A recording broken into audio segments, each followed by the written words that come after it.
Sige na, alis na tayo, Erica. Baka dumating na si Ma'am Jennifer sa Amerika at tumawag. Sabi pa niya, lagi niyang check si Gab. Dapat lang, ha, biro lang. Tara na, nababagot na si Tintin. Sige, tara na anak. Mama, uuwi na po ba tayo? Gusto ko pang maglaro, Mama. Pakiusap ni Tintin sa kanyang ina dahil nag-i-enjoy pa ito sa kanyang mga kalaro. Hindi pwede anak, baka tumawag na si Ma'am Jennifer. Tapos wala tayo sa bahay. Baka magtaka yun, promise ko, babalik tayo agad dito anak. Paliwanag nito kay Tintin. Promise yun ha, Mama? Oo anak, promise. Pero bago tayo umuwi, bibili muna tayo ng paborito mo. French fries at saka burger. Sige po.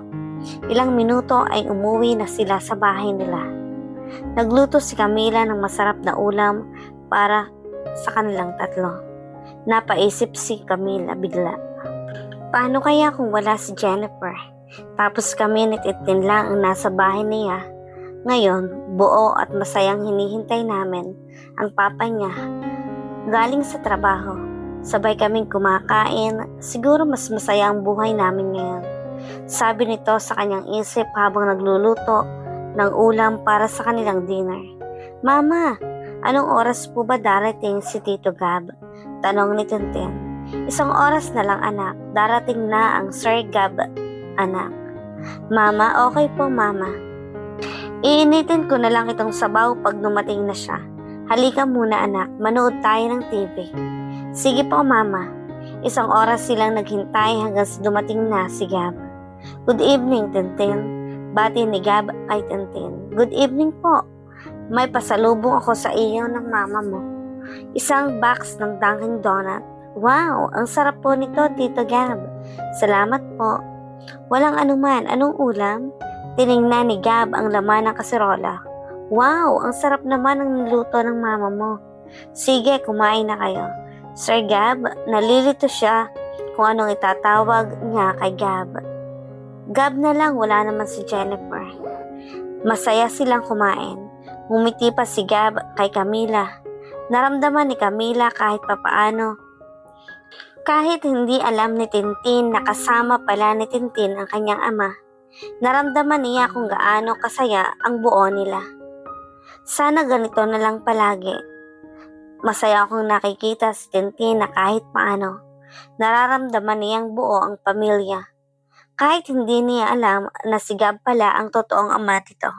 Sabi nito sa kanyang isipan. Camila, kumain ka na. Opo, Sir Gab. Salamat. Tintin, kumain ka ng marami ha. Gusto mo bang ipasyal ka namin ng mama mo? Hindi na kailangan na masyal na kami kanina. Sige, sa susunod na lang, Tintin ha. Mamamasyal tayo sa mall. Bibilhin natin lahat ng gusto mo. Wag na Gab, marami na siyang laruan at mahihirapan pa akong dalhin lahat pauwi. Sasama ako sa pag-uwi ninyo. Hindi pwede, hindi alam ng nanay na sa iyo ako namamasukan. Bakit? Kilala ba ako ng nanay mo? Nagtataka nitong tanong. Wala. Pwede ba Gab, mag-usap tayo mamaya ng tayo lang? Sige ba? Pagkatapos nilang kumain, pinatulog muna ni Camila si Tintin. Pagkatapos ay nag-usap sila ni Gab. Anong pag-uusapan natin? Tungkol ba to sa bata? Ano ko ba si Tintin? Hindi mo siya anak. Ayoko lang na maramdaman niya ang feeling ng may ama. Dahil naaawa ko sa bata. Bakit? Pwede naman, di ba? Naaawa din ako sa anak mo. Dahil wala siyang ama na kinikilala.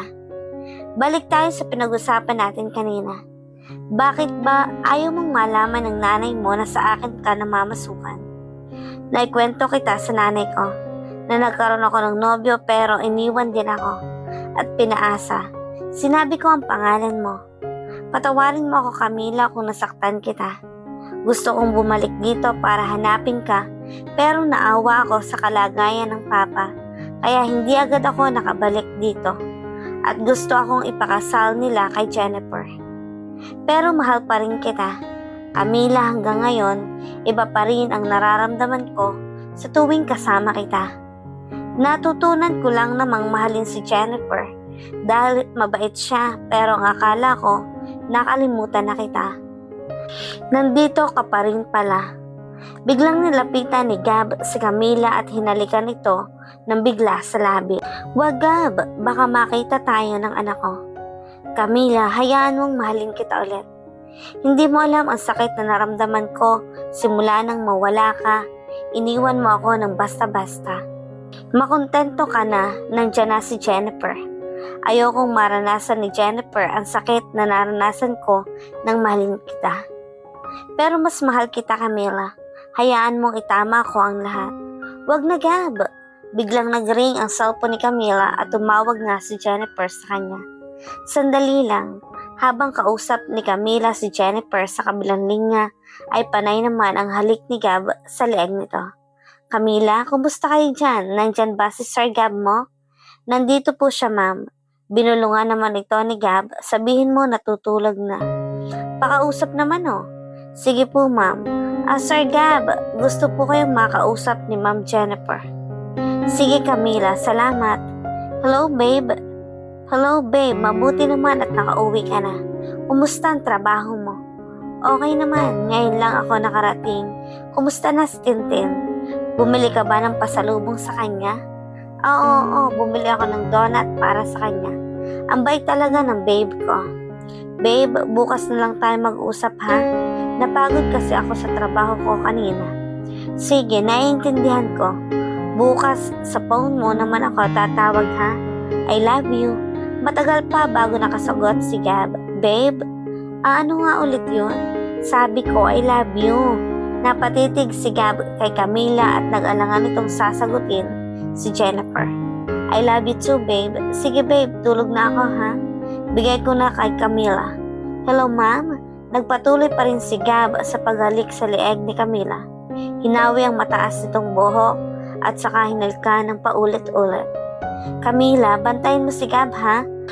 Baka lumabas yan. Isumbong mo agad sa akin, ha? Aasahan kita. Okay po, ma'am. Salamat. Good night sa inyo dyan, ha? Sige po, ma'am. Nagsimula nang makaramdam si Camila ng inat ng katawan sa ginagawa ni Gab sa kanya. Tinugon naman ni Camila ang halik ni Gab, pero pinigilan agad ni Camila ang ginagawa sa kanya ni Gab. Sandali lang, Gab. Nakukonsensya ako sa ating ginagawa. Walang mali sa ginagawa natin, Camila. Ikaw talaga ang una kong minahal. Sabi nito habang nilalakbay na naman ang halik ang iba't ibang parte ng katawan ni Camila. Binuhat siya ni Gab papasok sa isang sekwetong kwarto kung saan sila lang ang nakakaalam nito. Gab, tama na please. Tigilan na natin ito. Hindi talaga nagpapigil si Gab at sinundan pa ito ng mapupusok na halik hanggang sa paulit-ulit ang pag-angkin ni Gab kay Camila. Atin ang gabing ito, Camila. Sunod-sunod na pag-ungol ni Camila hanggang sa mapagod sila at makatulog silang dalawa. Ang hindi alam ni Camila, nagising pala si Tintin at hinahanap sila. Iyak ito ng iyak. Mama, nasaan po kayo, Mama?